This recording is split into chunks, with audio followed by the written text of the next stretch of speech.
buteye ubwoba ni ubutumwa buteye ubwoba cyane. Miliyoni 13 z'abarundi hagomba gupfa miliyoni hagati y'esheshatu na zirindwi. Bibiri bya gatatu kimwe cya kane kigapfa. Aba n'abantu benshi cyane. Ngira ngo mu barundi bose babasha kudukurikira ni ubutumwa buteye ubwoba yenda tuvuza ari ubwa mbere. Ni ubutumwa umuntu wese ari bwumve umutima ukaranduka, ariko s'il vous plaît ni ikintu nanjye ubwanjye ntavuga ngo kiroroshye no kuza kukivuga, ariko n'ubutumwa twahawe reka tubuvuge. Muri miliyoni 13 z'abarundi harimo miliyoni zisaga nk'eshatu zizi ko hagomba kuba intambara, hagapfa nibura abagera muri miliyoni 8 cyangwa 7 cyangwa 6. Izi miliyoni zose zigomba gupfa z'abarundi ni igihugu kiri muri Afurika. Simpamya, sinumva, n'ubutumwa bugoye mu matwi no mu kanwa no mu bwenge. N'ubutumwa umuntu wese yumva nyine akabanza kuvuga ngo eske ndi kurota, ndi kwerekwa, sababu gani, juu ya nini, ke probleme. Donc ni ibintu nawe mumbabarire, nibwo bwa mbere ngiye kuvuga ibijyanye n'abantu benshi bagomba gupfa cyangwa gukira cyangwa ntibapfe muri ubu butumwa bwiza, muri iri teraniro dutangiye. Ni ubutumwa wumvise ariko n'ubu ugiye kumva. Eske witeguye ko muri izi miliyoni 16 jenoside yabereye mu Rwanda mu mwaka w'igihumbi 1994 murayizi, izipfu mwarazikurikiye murazireba. Abayahudi kwa Hitler mwarabikurikiye murabireba, nabwo ni jenoside. Muri Romania naho murabizi. Noneho ubushita, intambara ya mbere y'isi n'iya kabiri y'isi, nipfu mwagiye mukurikirana cyane ku masanamu ku mbuga ngurukana bumenyi. N'ubu muri Kongo muri kubibona ukuntu abantu bapfa. Ikuzimu hari ikipe y'abadayimoni ivayo ikajya mu mitima no mu mitwe y'abantu kugira ngo ihabwe inshingano zo kwica, kandi yice mu buryo bubabaje cyane. Koko bica abantu babaciye imitwe, bakoresheje intoki, bakoresheje ibiti, bakubita umutwe bakawukubita kugeza bawumenye. Donc hari urupfu rw'agashinyaguro, hari urupfu rubi, hari urupfu rw'akamaramaza, urupfu rw'akayobera bahinga. Izipfu rero niz'abadayimoni bimirije kujyana i Burundi, kwica, bice ku manywa, bice mu ijoro, ku buryo urajya ureba rwa ruzi ubone rwuzuyemo ibiziga by'abantu. Ujye muri Tanganyika usange imvubu n'ingona byahaze ibiziga by'abantu, amabarabara batagitambukamo abantu kubera ibiziga by'abantu. Donc nujya mu matuwarenti barabacukura amatuwarenti ya muviringu maremare usange huzuyemo abantu. Mwumve akaga shitani ashaka gukururira igihugu. Bino perezida arabizi, mama perezida arabizi, visi perezida arabizi, donc n'undi muntu uwo ari we wese arabizi. Turi kuvuga ubutumwa buteye ubwoba, ariko mbabarire utegere koko ndi umuhanuzi, maze igihe sengera igihugu, nagisengeye imyaka 9, buno ndi mu butumwa bwacyo. Hano nindacyari Getsemani, nababwiye aho mperereye, ntabwo ndataha, kandi twagiye kwihererana na data. Nawe ujya wihererana na so. Yesu yihereranye na data muri Bibiliya biranditse. Uyu munsi nanjye ubutumwa bwiza ngomba kubukugezaho, kandi ngomba kubukubwira nkuko Kristo yabumpaye. Izina rya data rihabwe icyubahiro. Ninde murundi witeguye gupfa urupfu rw'agashinyaguro? Mwese munkurikiye nta numwe ukunda urupfu, nta numwe ushaka gupfa, nta nuwemera gupfa, nta n'umuntu ukunda ibibi. N'ababicanyi bose ntibabikunda. None se uru rupfu turaruhande, ruraba urwande? Kandi buno tuvugana abarundi bari gusenga ni mbagwa. Uburundi hari inzara iteye ubwoba, hari inzara. Hano hari umushyitsi uzataha itariki ya 15, ngira ngo n'uyu munsi yazinze utwangushye yagiye. Akimara kugenda hari misiyo z'abadayimoni ziri organize, ziri gushyirwa mu bikorwa. Hari ibirenge bya shitani biri Bujumbura, hari amaboko ya shitani ari Bujumbura, hari inkoni z'abadayimoni ziri Bujumbura. Ibyo ni ibikoresha abadayimoni begeranyije ngo bakubita abarundi. Niba mubibona muri no kubyumva kamasiju, ariko bamwe barabyumva abandi bakanabireba. Igihugu kiri mu mage n'akaga ku rwego ruteye ubwoba. Eske umuntu akibaza rero, harimo kujurira, harimo kuburana muri aka kaga. Yesu Kristo mwana w'Imana, reka dusenge, bawihanganye umutima wawe ndazi nawe uri kwibaza nk'ibyo nibaza, ariko data yampaye igisubizo muri ubu butumwa. Urajorewe, urumiwe, akumiza, ariko uhoraho nge yampaye igisubizo mu byo uri kwibaza no mu byo uri gutekereza udafitiye igisubizo. Nyemerera dusengane data wampaye ubu butumwa kugira ngo aburoranye budaca ivuta umutima wawe. Koko sahizi muri miliyoni 14 z'abarundi babaruye, nimunahunga mbwira ukuntu igihugu hahunga miliyoni 8. Mbwira ukuntu imburi yafata miliyoni hafi 8 z'abarundi, imburi igasigaza miliyoni zingahe. Nibyo koko marayika ari gushyira ku ikimenyetso. Hano marayika azanwe n'ibintu byinshi, ntabwo azanwe n'ikintu kimwe. Reka mbanze senge, ubu butumwa ni burebure ariko igisobanuro murakimenya, muragihabwa. Ndagushimiye data wantumye, ndagushimiye ko utantumye ngo ushyire mu mubiri untume, ahubwo washyize mu mwuka urantuma. Ntabwo wantumye rero nk'imburabwenge, nta nubwo wantumye nk'umwana w'umuhanuzi, nta nubwo wantumye nk'uwo gutinya no gutinyishwa. Twambaye umubiri, twemera gupfa tuzira ubutumwa, twemera no gukira kubw'ubutumwa bwiza. Ngaho rero ni wowe mukiza, kandi ni wowe wanesheje isi n'umubiri na Satani. Ukwizeye azaba kuri iyi ngoma, kandi ukwizeye ntazacibwaho iteka, azaba samuragwa mu gihugu cy'amasezerano, mu gihugu cy'amata n'ubuki. Ukwizeye azagera mu ijuru, asangira ibyiza n'abera. Natwe rero turagushimiye umwigisha n'umwigishwa, tuzurizwa imbere yawe iteka ryose. Amen. Kudesha wowe mushyashya ukande saboni, wowe dusanga ukorera iki muri comment, utanga igitekerezo, ukoreshe ya, nubona nta ngaruka byagira ku buzima bwawe. Amen. Twidugire. Noneho rero umuntu akibaza, uturanye ufite abana 10, ufite umugore, ufite abana, tureke urubyiruko, kuko urubyiruko aba bajeni bose bo ntacyo bibabwiye, baba babireba nk'abahari n'abadahari, nta n'ikintu na gitoya bibahungabanyaho, ni ibintu bisanzwe cyane. Ahubwo umuntu akibaza ngo mu murongo umwe n'umwe nk'uko Bibiliya ibivuga ngo hazabaho ibihe birushye, hazabaho ibihuha, hariho abana b'abahanuzi, hariho umuhanuzi, hariho biriya na biriya. Twibaze tuvuge ngo mu Burundi nibo banyabyaha ba mbere bagomba gupfa. Nge ndi muri opposite kuri icyo kintu, ndi muri opposition yo kubihakana. Nta miliyoni 8 zigiye gupfa mu Burundi, jamais grand jamais. Nta miliyoni 6 zigomba gupfa, nta miliyoni 5 zigomba gupfa, nta miliyoni 4 zigomba gupfa, nta miliyoni 3 zigomba gupfa. Niba hari umukiranutsi umwe, Yobu yaravuze ngo ese kubw'abakiranutsi 50 ratubabarira. Marika ijuru riramubwira ngo yego ni mpabasanga. Arakatuza, arapunguza, napunguza, mepunguza.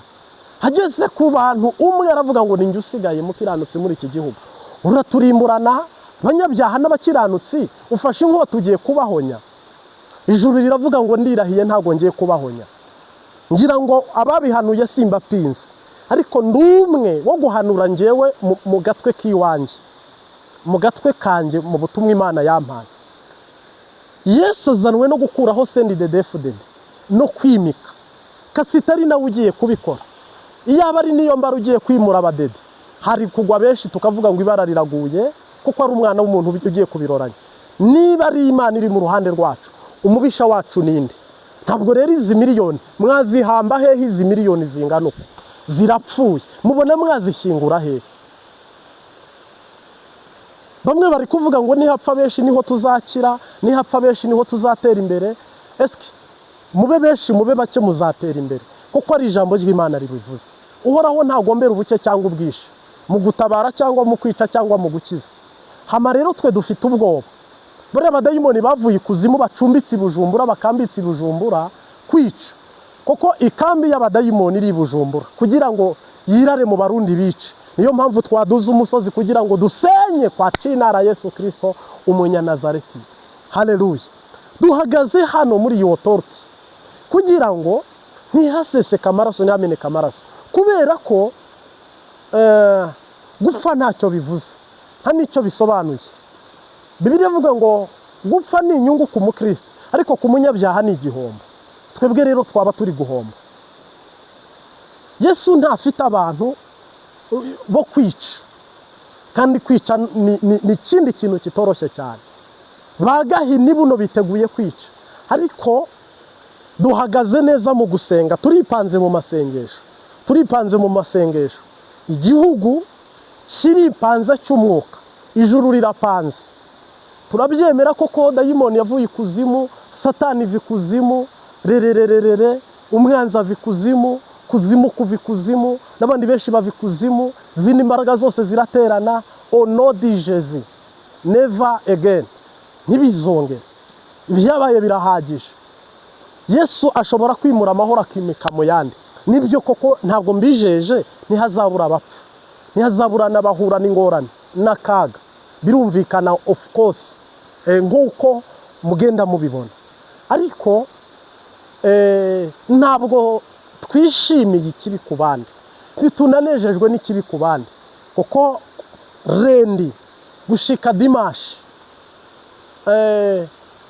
kuva mu kwezi kwa mbere kugeza mu kwezi kwa12, hari ikintu kimwe gihoraho twese duhora twiziga, duhora twiteze. Nuko mu ijambo rimwe n'irindi mu murongo umwe n'undi hari ibyiza byinshi cyane, hakaba n'ibibi byinshi cyane, ariko uhoraho ari mu biro kugira ngo aharire abantu cyangwa se akize abantu, arokora abantu. Ngira ngo rero ntabwo ari umuhero ugeze mu Burundi. Ngira ngo marayika aje no muri Afurika guharura abanyabyaha no kubona abanyabyaha, s'il vous plaît, ntabwo Burundi bwaza ku murongo w'imbere mu kwica cyangwa se mu kubara abanyabyaha nimero ya mbere, ntibaza no ku mwanya wa gatanu. Hari ibindi bihugu byo muri Afurika bifite ibyaha nk'iby'ingurube, nk'iby'ingurube. Uyu muhero rero, mwebwe mujya mu mwuka mukabona, mwajya mu buhanuzi mukabona, mwajya mu mwuka mukabona, mwajya mu murongo mukabona, mukabona ko i Burundi ishyano riguye, mukabona ko akaga kaguye, mukabona ko ibibazo bivutse, intambara zivutse, igikuba gicitse, isi icitse umurizo, abarundi bose bapfuye. Oya, ntabwo ari bose. Marayika suruse y'ibi bintu, azi aho byatanguriye, azi n'aho bizasoreza.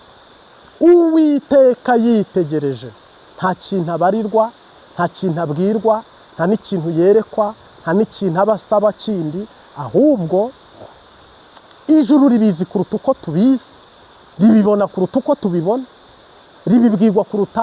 ribitubwira kuruta uko mwibwira. Nubwo abasirikare bose bataba bari gukora, sendi de defu de diravaho. Nubwo abapolisi bose bataba bari gukora, sendi de defu de diravaho. Nubwo imbunda zose, impoho zose zitaba ziri mu kazi, sendi de defu de diravaho.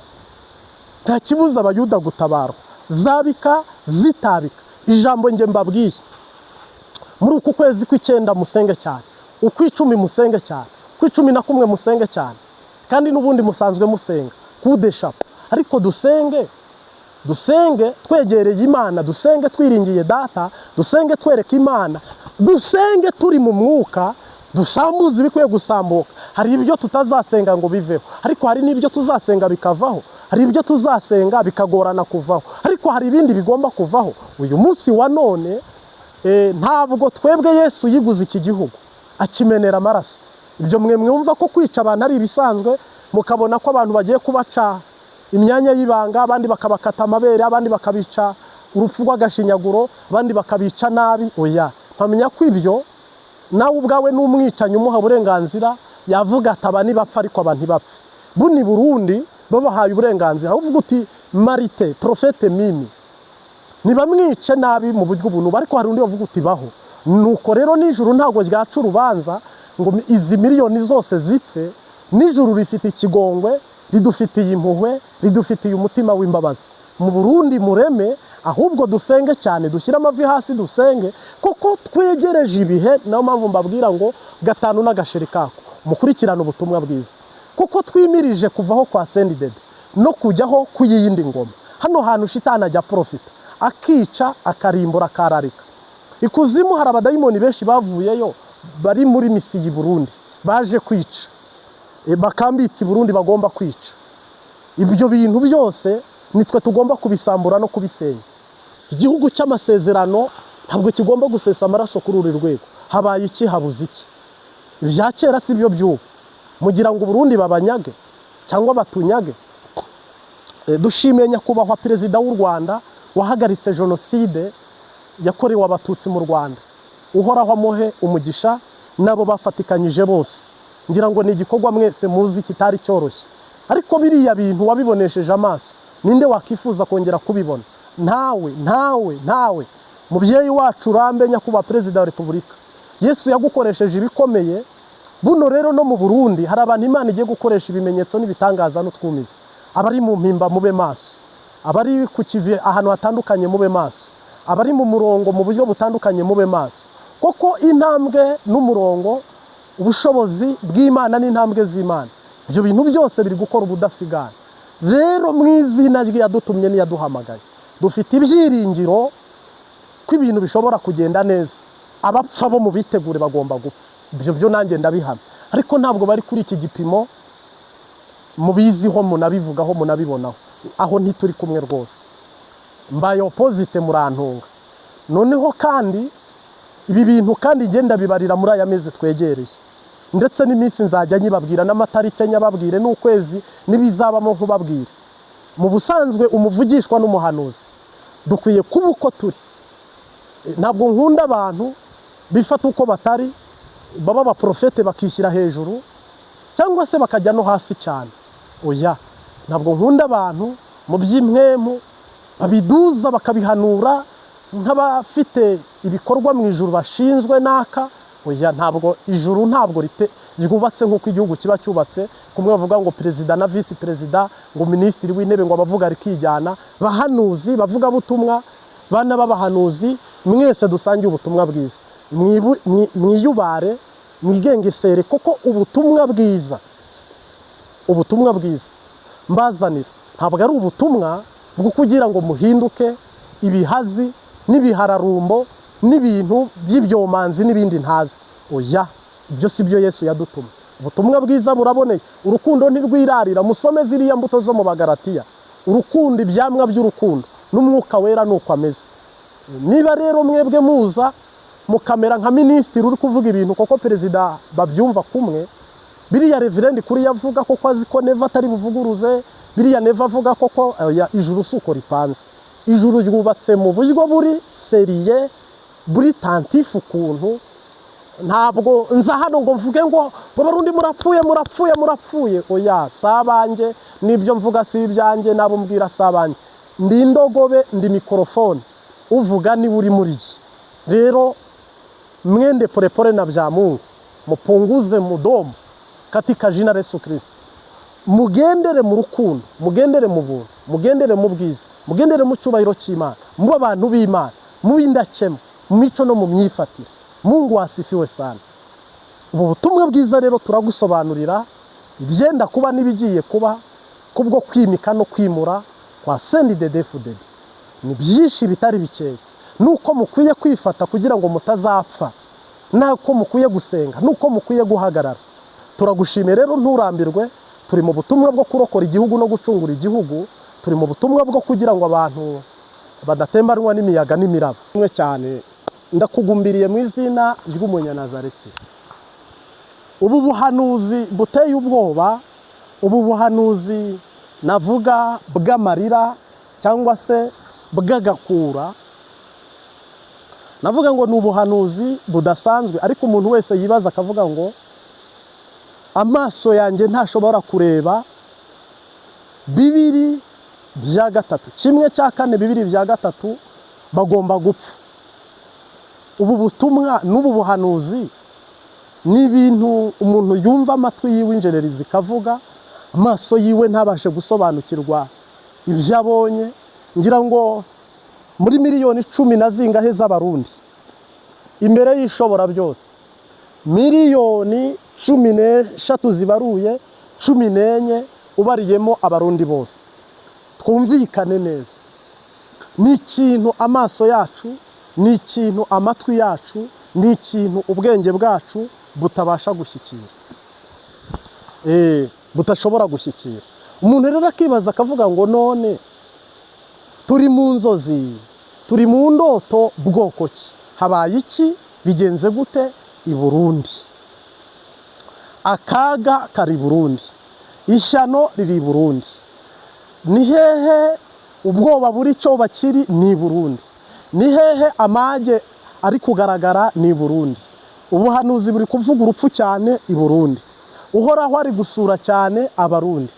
Donke hano hantu muvomiriyo y'Imana, sirikirasi y'iriyo y'Imana, ativite ziriyo za Yesu, ibikorwa byamwe mu yera biri Burundi. Bisobanuye iki?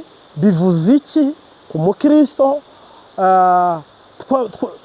Tubivuge tubiturutse tubihereye hehe?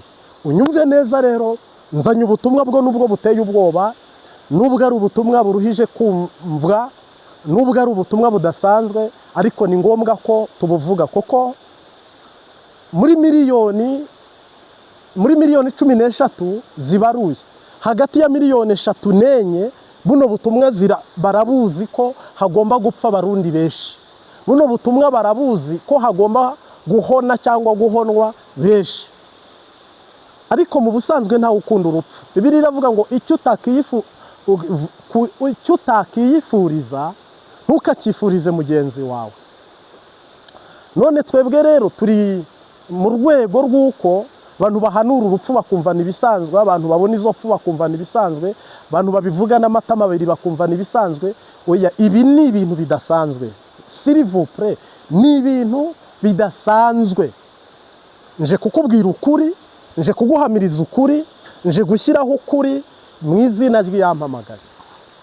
Yesu Kristo nashimwe cyane, data nahabwe icyubahiro.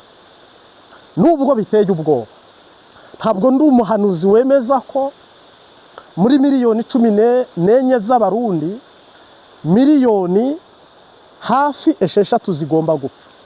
Icyo kintu sinkemera. Abayahudi barapfuye, Imana irabyemera. Mu Rwanda haba jenoside, Imana irabyemera, ndetse nyine n'abayahudi barayikorerwa, Imana irabyemera. Muri Romania ngira ngo ho ntiremezwa, nta makuru mbifiteho, ariko hari intambara zagiye zihitana abantu benshi. Intambara ya kabiri y'isi, intambara ya mbere y'isi, ubushita, byo ni ibintu byatwaye abantu, byica abantu. Profete Habiyambere Marite ndi umwe mu bantu bari kuvuga ngo jamais jamais ntabwo twemera ko abarundi miliyoni 6 zipfa zose kugira ngo abarundi bamwe basigare ngo batunze, abandi ngo babone uko bakira, abandi babone ngo aho baba. Oya, ngira ngo iyo politike Yesu abaye afite politike nk'iyo yo kuvuga ngo 1/4 bibiri bya kabiri cyangwa bya gatatu abo bapfe, noneho hasigare abandi nanone bangana na miliyoni izindi 7 cyangwa 6, iyo ekonomi ntabwo mpamya ko iramutse ibaye ntiyaba i Burundi gusa, yaba muri Afurika hose. Simpamya ko abarundi ari bo banyabyaha bashobora gutakaza muri iki kinyejana miliyoni 6. Isi ireba, twese tureba, abanyamasengesho bahari, si umuhero. Kereka niba ari imperuka, umuntu agahanura imperuka kavuga ngo hazabanza hagenda igihugu cy'u Burundi mu ijuru, nikimara kugenda hazakurikiraho igihugu kiniki nacyo kigende n'abacyo mu ijuru, nikimara kugenda nacyo abacyo nabo baza. Tanzania nimara kugenda, u Rwanda rugendo ni rumara kugenda. Mpamya ko atari ku murongo w'ibihugu mu buryo bwo kujya mu ijuru. Ni uburyo navuga wowe udukurikiye ku Mbabazi TV 3 twagusobanurira, dushaka no kugusobanura muri ubu butumwa bwiza. Ni uburyo navuga ko ibyo bintu biri impossible, ntabwo bishoboka. Rero ntabwo ari wo murongo Imana ifite. Umugeni azaduga ahari, ariko ntabwo umugeni azaduga kubera ko abarundi ari bo bafashe iyo opposition cyangwa se uwo murongo wo kuvuga ngo nibo bitanguriyeho ngo hakuriki. Oya, umugeni azahagurukira ahari, waba uri muri Amerika undi ari mu Rwanda, waba uri Burundi undi ari Bugande, waba uri Kongo Brazza undi ari Kongo Kisasa, twese tuzaduga. Umwami wacu Yesu Kristo ahabwe icyubahiro. Navuga ngo mu murongo umwe n'undi,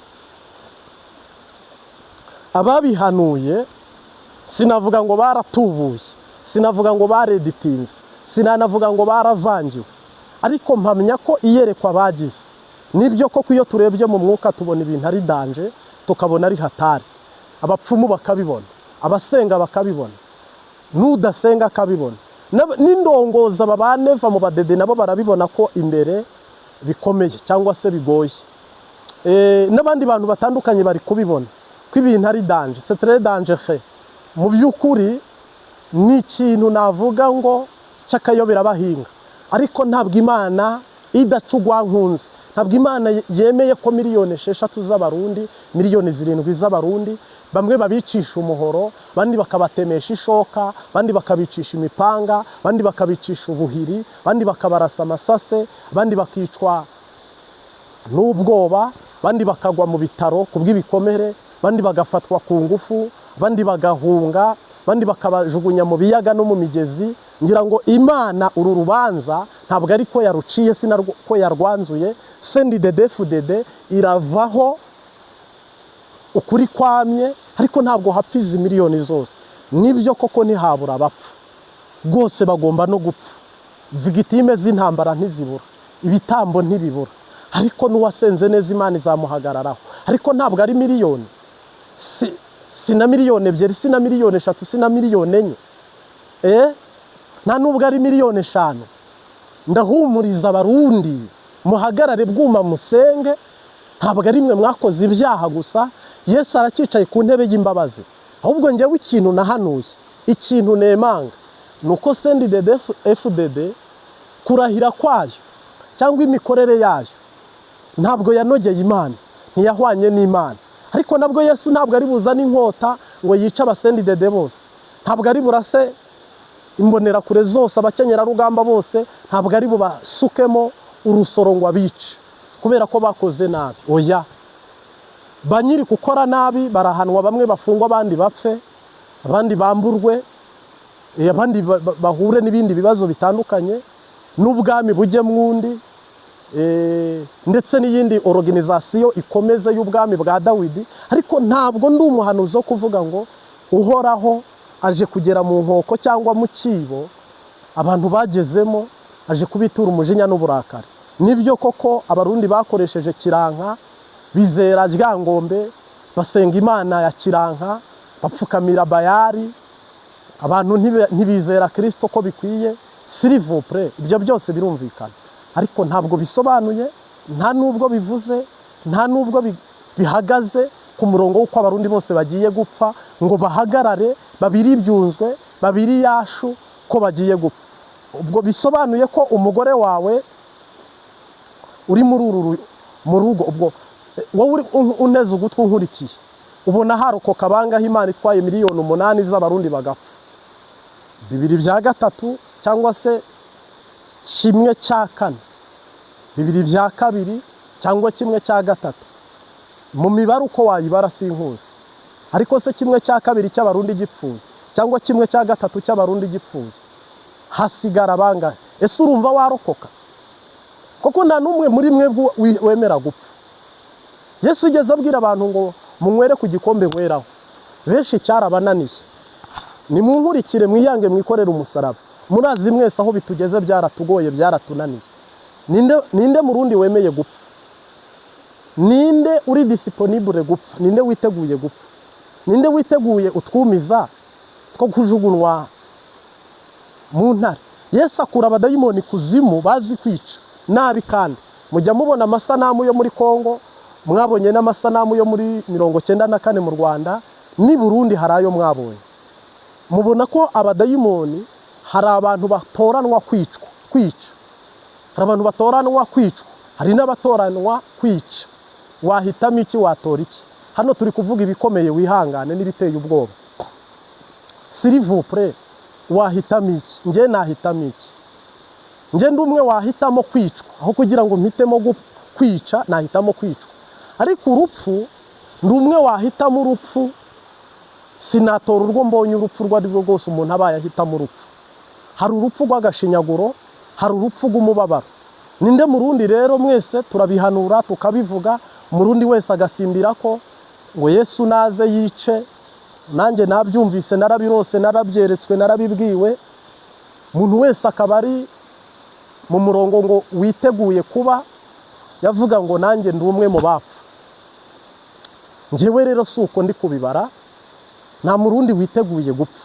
N'aba banyabyaha mubona batinya urupfu, n'aba bicanyi mubona batinya urupfu, ariko ikuzimu Yesu ajya atoranya abicanyi,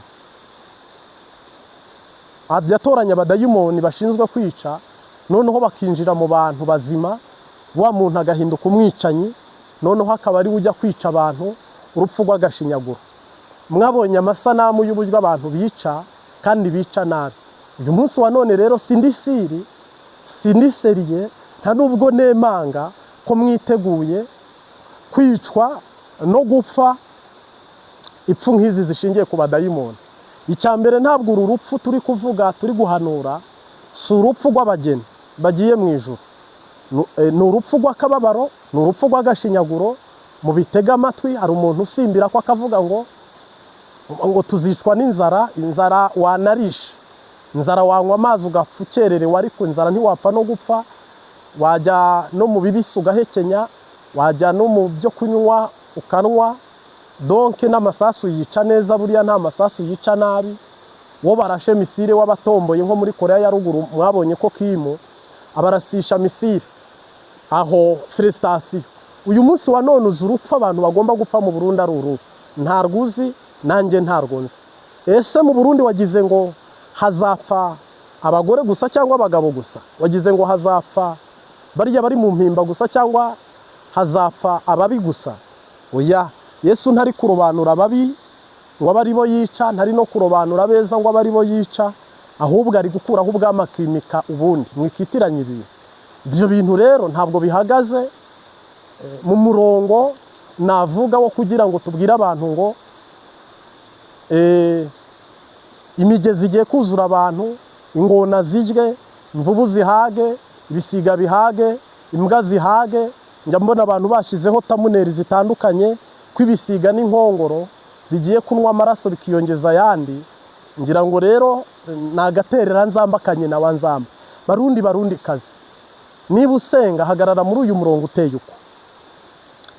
Uhoraho ikimuzanye ni ukwimura ubwamakimiki ubundi. Nabwo nuko ubwami bwanamugoye, ibyo ntibyari kumuzana. Iyo bakora ibyo agomba, iyo bakora ibyo ashaka, Imana ibintu ntibyari bikwiye kuyizana. Ariko ko bagiye bakajya kure bagatambikira, bakinjira mu murongo utariho, byateye Imana uburakare n'umujinya byo kugira ngo yo yimure. Iraza kwimura ikoresheje abari mu gihugu cyangwa hanze y'igihugu. Iryo ni ibanga ritarajya hagaragara. Iraza gukuraho CNDD-FDD ikoresheje imbaraga zayo, tekinoloji yayo, uburenganzira bwayo, mu neza n'urukundo n'agakiza kayo. Ibyo bintu ni ubugombe bwayo n'uburenganzira bwayo. S'il vous plaît, aho se tukubwire ngo miliyoni z'abantu zigiye gupfa? Ni abantu se bagiye kubikora? Ubundi yaba ari umwana w'umuntu ugiye kwimura, niho twakanavuze hagomba gupfa benshi. Ariko koko ari Imana igiye kwimura, dufite ibyiringiro n'icyizere ko abazapfa bazagabanuka, kuko Imana ifite tekinoloji ihambaye. Koko ari Imana igiye kuyobora, dufite icyizere ko tuzarya tukanywa tugahaga. Iyo ni tekinoloji y'ijuru. Koko ari Uhoraho ufite ubushobozi bwo kwimika abami no kwimura abandi, dufite icyizere ko uwazashyiraho noneho azabishobora. Ariko koko CNDD-FDD Nkurunziza yavuye hagaha pasi neva byaramunaniye. Kandi nimbivuga uko ntanyumve nabi, ntanambone nabi, n'abandi bantu mu mufana ntimumbone nabi. Ibyo yashoboye nibyo, ariko aho bari bakwiye kugira siho bageze. Si uko abarundi hari amanywa basimbutse batakoze, si nuko hari ijoro basimbutse badakoze. Ahubwo dirija ntabwo yabadirijaga neza, perezida ntabwo yabagiriye ku kivi ngo abatangurire akora ibimenyetso n'utwumizi. Mungu asifiwe sana. Niyo mpamvu twavuga ngo muri uyu murongo no muri iyi connection cyangwa se muri muri iyo pozisiyo bahagazemo ni mbi. Nta kintu tubona kibonekeje kigaragara ko ibyo bintu ari iby'impembe, ariko dufite ibyiringiro. Bibiliya iravuga ngo nubwo igiti gitemwa kirongera kigashibuka. Haleluya! Nta kure cyane Imana itageza umuntu, nta kure cyane Imana itanakura umuntu. Mu murongo umwe n'undi rero, haleluya, hari ibyiringiro ko igiti cyatemwe ngo cyera imbuto nk'iza mbere. Haleluya! Haleluya! Icyubahiro ni icy'Imana. Ntabwo dusenga Bayali, nta nubwo dusenga Dagoni. Iyo twagiye i Getsemani bifite icyo bisobanura. Iyo turi mu rusengero bifite icyo bisobanura. Nabona turi ku karago turi gusenga bifite icyo bisobanura. Kandi hose tuhahurira na marayika ufite ubutumwa azanye, kandi azaniye abantu biwe. Mungu asifiwe sana. Abarundi marayika bazaniye agakiza, abazaniye amahoro, abazaniye amashimwe, abazaniye icyubahiro, abazaniye donke ibyiza, ntabwo ari ibibi. Amen, amen. Hano rero umva ngo uhanurire, ariko mu buryo bwo guhesha umugisha abantu bakurikiye Imbabazi TV 3, muri abanyamuryango beza dukunda dushima, mukora like mugakora comment, bityo mu izina rya Yesu Kristo ntabasabiye umugisha. Nabandi umwana w'ingayi, nabandi umwana w'ingayi, naba ntashima bitekerezo byanyu, courage muduha mugaragaza ko mwitabira ubutumwa bwiza. Natwe turabashimira, turanabakunda. Naduze umusozi ku bwawe, ndi ku musozi ku bwawe. Mungu asifiwe sana. Yesu ngo adugana n'abigishwa biwe umusozi muremure wa Eleyoni. Nibyo ngo bageze mu musozi hejuru arasenga. Agisenga ibyuya by'amaraso biraza. Mungu asifiwe sana. Nyuma y'ibyo byuya by'amaraso ariko ngo aza gusenga imyenda y'irarabagirana. Yasenzeye ku misozi itandukanye, ariko ndavuga ku musozi umwe yasengeyeho kugeza ubwo imyenda ye iba umweru cyane. Nanjye uyu munsi nambaye ishati y'umweru, nubwo bitoroshye kwambara ishati y'umweru mu bugaragwa, ntabwo biba byoroshye, ariko ni ngombwa. Ntabwo ari umweru nk'uyu, urabona ko nanjye uri kugupika, ariko sorry. Yesu yamaye ngo umwambaro w'umweru agisenga, umwuka wera uramanuka, yuzura umwuka wera, ngo imyenda yiwe irashashagirana cyane, ihinduka umweru de kugeza ubwo nta mumeshi wo muri gisi wamesa kuri urwo rwego. Nawe tumaze iminsi tugendana, mubiri wawe urimo indwara warameshe zanga kuvamo, biganza byawe birimo inyatsi warameshe byanga kuvamo, famiye yawe irimo inyatsi waratunganyije biranga. Mu rugendo rwawe harimo umwaku wakugenzeho, nta mumeshi wigeze amesa ngo bitungane. Ariko hari icyo bisobanuye mu bugaragwa, hari icyo bisobanuye i Getsemani, hari icyo bivuze i Getsemani. Warapfukamye uratambika uragira gute biranga. Ono di Jésus, natwe turambuye ikiganza gikiranuka cya Kristo. Ntubone njye ubone Kristo. Ibintu bidaki, ibintu bitanoga, ibintu bidakunda abadayimoni batumva, bimwe wirukana bikanga, bimwe urwanya bikanga, bimwe ukubita bikagaruka, bimwe usenda bikongera bikagaruka. Mu izina ry'Yantumye turatangaza muri iki gicamunsi itariki ya 15, mu izina rya Yesu Kristo, utsinde umubiri, utsinde shitani, utsinde n'isi, mu izina ry'Umunyanazareti. Ibi bintu byawe bigomba gukunda bikajya iburyo kandi bigatungana, mu izina ry'uwatubambiwe. Haleluya, haleluya. Mu izina ry'uwatubambiwe ibi bintu bigomba kwemera, kandi ibi bintu bigafata umurongo, kandi ibi bintu bigafata icyerekezo, mu izina ry'Umunyanazareti. Haleluya, haleluya. Muri Afurika bishobora gukunda, mu Burayi bishobora gukunda, muri Amerika bishobora gukunda, muri Aziya bishobora gukunda, aho uherereye hose byakunda, mu izina rya Yesu, mu izina ry'Umunyanazareti, mu izina ry'uwatubambiwe. Mungu asifiwe sana. China ragwana libarikiwe. Tunejejwe n'Imana mu mutima kukubwira ubutumwa bwiza, kuguhesha umugisha, no kugira ngo tubane, tugendane, dukorane, tube umwe muri Kristo Yesu. Rero mwene data, nyemerera nkugirireho umugisha, nyemerera nanjye ungirireho umugisha. Noneho tuvome muri Kristo Yesu nk'iriba rikuru muri twese, nk'umuhanuzi mukuru muri twese, nk'umwigisha mukuru muri twese, nk'umuhanuzi mukuru muri twese. Uwo ni igiti cy'inganzamarumbo n'isambu itarumba. dusenganira isengesho. Niba wizeye uhoraho, ibintu byawe bimese, ibintu byawe byere, ibintu byawe bibe bitarimo ibizinga, ibintu byawe byere kuba bitaboneye, bitari mu kuri, bitari mu mpemu. Donc bijye iburyo bive ibubafu. Urabyumva neza cyane. Uhoraho aguhezagire cyane. Turagushimiye Mwami Yesu. Ni wowe mumeshi wa mbere, umesa imitima ukamesa n'umubiri. Ni wowe mwigisha mwiza, utuma abigishwa tudasinzira, tugahora turi maso. Ni wowe wahaye umugisha abigishwa muri Getsemani mu ishyamba. N'ubu turi kumwe Data. Uha umugisha rero buri muntu wese, akugirireho umugisha, nanjye mugirireho umugisha, nawe angirireho umugisha, nanjye mugirireho umugisha. Umwigisha n'umwigishwa tugabanira imbere yawe. Ubu butumwa bwiza tukiri kuri uyu musozi buzarokora abantu, bukiza abantu, mu izina rya Data n'Umwana n'Umwuka Wera, amen. Icyo twifuza tunakwifuriza ni ukugira ngo ntimuhe agaciro induru z'abadayimoni ngo bavuze induru namwe muvuze induru. Ibyifuzo bya Satani ntimubihe agaciro, nibifuza ko hapfa miliyoni 6 ngo namwe mubyishimire mubinezerwe. Oya, kandi ntimunabone ko byarangiye koko ibyo bintu ari ukuzura kw'Imana, yuko n'ukuzura k'umwanzi. Ntabwo uhoraho aha afite umurongo wo kuza muri iyo sansi. Imana ifite uburyo ikora n'uburyo izamo. Niyo mpamvu ubutumwa bwiza twumvikanisha bwaba ubw'amahoro, kandi bukimura mu mahoro, bukimika mu mahoro. Bityo rero urakoze kudushyigikira. Umwami Yesu aduhana umugisha. Mu butumwa ubuha mugenzi wawe nibiba bikoroheye.